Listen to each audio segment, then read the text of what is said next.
Ерөөсө катетер тавиулмааргүй байна. Хай. Энэ бол миний Солонгос улсад давсаг сойлгох мессалд орсон тэмдэглэл. Эмнэлгийн дүрсэнд хэд мэдрэг болон энэ сэдв хамааралгүй хүмүүс үзэхгүй байхыг хүсье.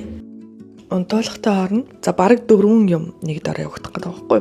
Давсаг сойх, сэтэг татаж ингэж сойх, өтрээ нарийсгах, бүр ингэж амсраас нь бүр ингэж цаашаа умаа үзүү хүртэл урт нарийнхан өтрийг тэр чигт нь ингэж нарийсгаж оёх мессеж хэлбэр. Тэгээд гадна талд нь бэлгийн их уруул засах. Тэгээд нэмэлтээр бас хярзанг ингээд баг зэрэг багасгаад тийм юм болох гэж байна.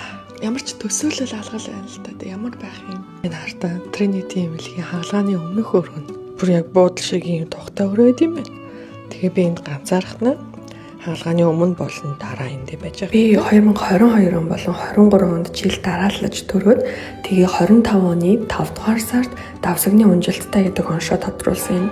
А 6 дугаар сард нь Солонгост ирэхдээ энэ Trinity эмнэлэгт үзүүлээд мессаслын мэдээллийг нь аваад явчихсан байсан. 3 сар бодоод 9 дугаар сард буцаж ирээд хаалганд орсон юм. Хаалганаас гараад эхний өдөр катетертайгаа явсан. Миний давсаг ерөнхийдөө онцгүй л байсан юм билээ. Ихэнх хүмүүс бол уулна катетергүй шууд гараад алхаж чаддаг гэж хэлээ.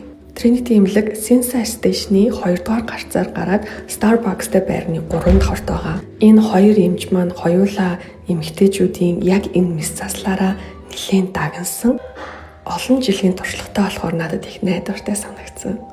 Одоо эмнүүдээ уугаад оёдол дээрээ тос түрхээд ийм ч орлон шиг юм өгсөн баггүй. Энийг ингээд суултуурн дээр тавиад дээр суудаг.